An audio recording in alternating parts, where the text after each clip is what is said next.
Master, ano masasabi mo? Oh, special! Oh. Kaya ba? Tapos ayap? Na, lechon man. May lechon man eh.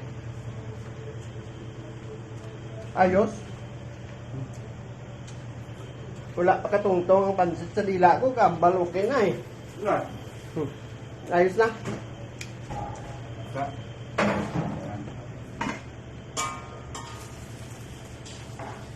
Mapak. Biya. Ayos na. Tama lang na. Nga nga.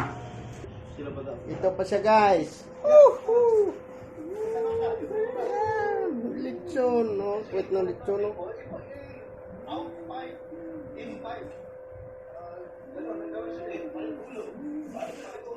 Mr. Chairman, I do agree with you, no? Kung mga PO1, talagang kawawan ko, mga sundalo lang to,